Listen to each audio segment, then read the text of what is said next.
Hello student, welcome to our channel Swami Om chemistry classes. तो आज हम देखेंगे रिवीजन। किसकी रिवीजन? तो आज हम स्ट्रक्चर ऑफ एटम की रिवीजन देखेंगे। तो स्टार्ट करते हैं रिवीजन। तो एंड तक वीडियो जरूर देखना और इस वीडियो को लाइक, शेयर और कमेंट जरूर करना। और जिन्होंने अब तक सब्सक्राइब नहीं किया तो उनको भी मेरा निवेदन है कि जल्द से जल्द सब्सक्राइब करें और बेल आइकन पर क्लिक करें। अभी हमारे हालांकि 850 सब्सक्राइबर हमने पार किए, अभी 150 ही बाकी है। मतलब आपके सहयोग के बिना ये पॉसिबल नहीं था। ऐसे ही आपका सपोर्ट चाहिए और ऐसे ही वीडियो मेरे देखते रहिए। तो एजुकेशनल वीडियो आज की वीडियो, इसमें आज के वीडियो में हम देखेंगे स्ट्रक्चर ऑफ एटम की full revision. Revision on structure of atom, revision of structure of atom, मतलब एटम से लेके डायरेक्ट इलेक्ट्रॉनिक कॉन्फ़िगरेशन के तक हम पूरा पार्ट यहाँ पे रिवाइज करने वाले हैं। पूरा पार्ट हम रिवाइज करने वाले, तो रिवाइज करेंगे पूरा पार्ट। तो इसके लिए हमें क्या करना पड़ेगा? First let us see. First जो है हमें पता चलेगा कि व्हाट इज एटम। यहां से स्टार्ट करेंगे, व्हाट इज एटम। बाद में सब एटॉमिक पार्टिकल्स, सब एटॉमिक पार्टिकल्स। बाद में number third, Dalton's atomic theory. बाद में रदरफोर्ड थ्योरी, रदरफोर्ड थ्योरी। बाद में हम देखेंगे, पांचवा पॉइंट देखेंगे, Bohr's theory. then wave particle duality, wave particle duality। बाद में नंबर फिफ्थ, सिक्स, सेवन देखेंगे। क्या देखेंगे? Results of Bohr's theory, results of Bohr's theory. और लास्ट में देखेंगे हम क्वांटम नंबर्स, क्वांटम नंबर्स। और 9th पॉइंट देखेंगे हम किसका? 9th पॉइंट कौन सा देखेंगे? That is 9th point is electronic configuration, aufbau rule, Hund's rule, Planck's constant जो है, स्क्रोडिंजर इक्वेशन जो है, हाइजेनबर्ग अनसर्टेनिटी प्रिंसिपल जो है, सब पॉइंट हम देखेंगे लास्ट में। All points okay, EC electronic configuration, okay, Heisenberg uncertainty principle जो रूल है हम देखेंगे पॉजिटिवली। तो let us see first what is atom. मैंने बताया था कि किसी मैटर को ले लिया हमने, किसी एलिमेंट को ले लिया, उसका finest part cut cut cut करके जो उड़ता है, जो बचता है, उसे बोलते हैं हम एटम।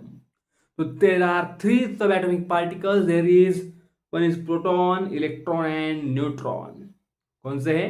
प्रोटॉन, इलेक्ट्रॉन और neutron. Protons having positive charge, electrons having negative charge, and there is neutron is chargeless। Simple है। बाद में उनका चार्ज हो गया, उनके एटॉमिक मास की वैल्यू, मतलब जो इलेक्ट्रॉन का मास होता है वो कितना है? 9.17 इंटू 10⁻31 किलोग्राम। फिर प्रोटॉन का मास है और न्यूट्रॉन का मास इक्वल है, it is equal to about कितना? 1.67 इंटू 10⁻27 किलोग्राम। इतना ही। मैंने अब तक बहुत सारी वीडियोस पोस्ट की हुई हैं और ये सभी वीडियोस आपको देखनी पड़ेगी। मैंने मैराथन क्लिक किया था 2 आवर्स का, वो वीडियो भी देखिए। यहाँ पे सिर्फ हम रिवीजन करने वाले, पॉइंट्स रिवीजन करने वाले। अगर आपको डिटेल में जानना है तो मेरे यूट्यूब के वीडियो के सेक्शन में आप वो पर्टिकुलर वीडियो देख सकते हैं इस टॉपिक के ऊपर। Let's us third point is there is Dalton's theory.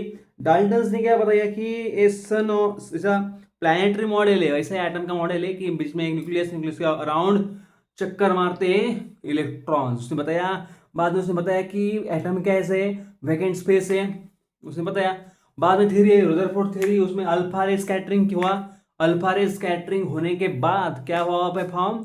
वहां पे अल्फा रेज, मतलब जब गोल्ड फॉइल से टकराते हैं तो उससे वो डेविएट होते हैं, कुछ रिटर्न्स बैक जाते हैं, कुछ पेनिट्रेट करते हैं और कुछ डेविएट होते हैं। मतलब इस तीनों में से जो उसका सार आता है, सारांश आता है, वो कैसा है? जो पेनिट्रेट करते हैं उसका मतलब क्या? एटम में न्यूक्लियस है। जो डिविएट होते हैं उसका मतलब क्या? एटम में पॉजिटिव चार्ज है। और जो पेनिट्रेट करते हैं, रिवर्स बैक नहीं आते, पेनिट्रेट करते हैं, उसका मतलब एटम बहुत खाली है। मतलब कई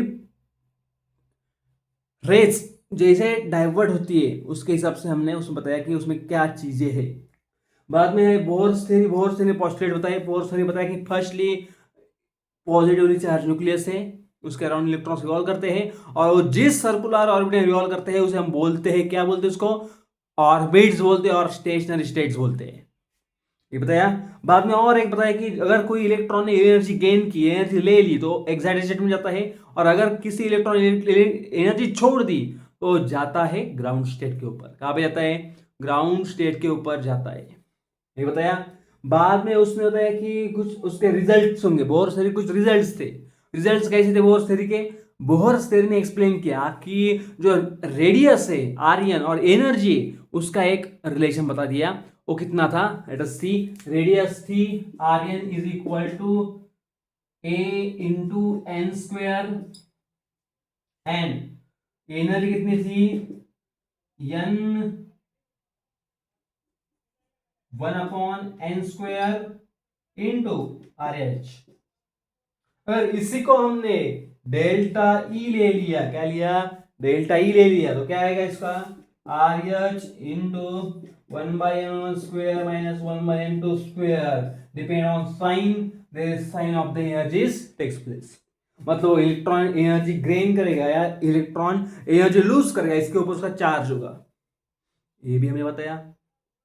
नेक्स्ट पॉइंट आता है यहाँ पे क्वांटम नंबर्स। क्वांटम नंबर देखो क्या होते हैं? क्वांटम नंबर्स होते हैं जो इसके principal quantum number n is equal to 1 2 3 होते हैं। बाद में azimuthal quantum number that is l, and then magnetic quantum number n m, and then spin quantum number r। yes, there are 4 quantum numbers. there is number 1 is, कौन सा है number 1? कौन सा? Principal quantum number. Second कौन सा है? That is azimuthal quantum number। Third is magnetic quantum number, and fourth is spin quantum number. इसके ऊपर डिराइव हुआ था। बाद में आ गया हाइजेनबर्ग, आ गया हाइजेनबर्ग अनसर्टेनिटी प्रिंसिपल आ गया। तो इसने क्या बताया कि एक्चुअल में it is not possible to predict the actual momentum and velocity और पोजिशन ऑफ एन इलेक्ट्रॉन। मतलब पोजीशन भी फिक्स नहीं है, बता नहीं सकते हम, और मोमेंटम जो है वो भी नहीं बता सकते। ये बताया। बाद में आया हर्ट मल्टीप्लिसिटी रूल। उसमें बताया कि स्पिन कैसे भरेंगे हम, कैसे इलेक्ट्रॉन्स भरेंगे, वो देखा हमने। बाद में अपबहु प्रिंसिपल। उस अपबहु प्रिंसिपल ने हमें क्या देखा था? क्या देखा उस अपबहु प्रिंसिपल में? हमने देखा था कि 1s 2s 2p कैसे फिल होते हैं, वो देखा था। उसका एक जनरल देखेंगे जो कि बहुत इंपॉर्टेंट है। तो देखो अपबहु देखेंगे रूल में सारे पॉइंट इंपॉर्टेंट है। इसकी मैंने सारी वीडियो तैयार की है। वीडियो की डिस्क्रिप्शन में आपको लिंक दे दूंगा, उसके लिंक के ऊपर आप क्लिक करके वो पर्टिकुलर पॉइंट की वीडियो देख सकते हैं, वरना मेरा यूट्यूब चैनल के ऊपर वीडियो सेक्शन में जाके आप पर्टिकुलर वीडियो देख सकते हैं। ओके, क्लियर इज द आदत।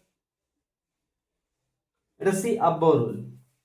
ये थोड़ा इंटरेस्टिंग है, इसलिए मैं बता दूं अभी अपबहु रूल क्या है। हमने देखा 1s 2s 2p, 3s 3p 3d, 4s 4p 4d 4f, 5s 5p 5d 6 5f, 6s 6p 6d, and 7s 7p।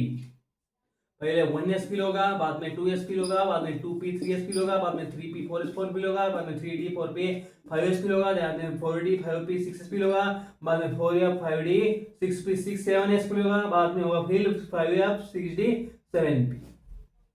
ऐसे फिल होंगे, ऐसे फिल होंगे, ऐसी सीक्वेंस रहेगी। इसके ही दौरान हमने क्या देखा था? इसके दौरान ही हमने देखा था कि एटॉमिक स्ट्रक्चर में कि इलेक्ट्रॉनिक कॉन्फ़िगरेशन कैसा है। मतलब हमें दो देखे थे, 1 to 30 में देखे थे दो, वहां पे कोइंसिडेंस थे, वहां पे एक्सेप्शंस थे, वो कि क्रोमियम और कॉपर। उसके अलावा क्वेश्चन नहीं आएगा एग्जाम में। आया भी तो सब इजी है, सब पेपर में अच्छे से रिवाइज करके जाना, और एंड में बताता हूँ। 10 मिनट की वीडियो बनानी थी मेरे को, अब ये 10 मिनट के ऊपर हो गई, लेकिन लेट्स सी। जो भी कंटेंट में डाल रहा हूँ, हाँ उसको मैंने देरी कर दी, लेकिन अभी अभी आज से थोड़ा रेगुलर वीडियोस डालने का प्रयास करूँगा। और आपके लिए एजुकेशनल कंटेंट बनाने के लिए मुझे भी काफ़ी मेहनत करनी पड़ती है, और मेहनत का फल हमेशा अच्छा होता है, इसलिए आप भी मेहनत कीजिए, मैं भी मेहनत करता हूँ। हमारा एक 2 वे हाईवे चलेगा, और उसके ऊपर आपकी एजुकेशनल तैयारी शुरू रहेगी। तो इसके लिए धन्यवाद। तो लाइक करो, शेयर करो, सब्सक्राइब करो स्वामी Om chemistry classes YouTube channel. धन्यवाद।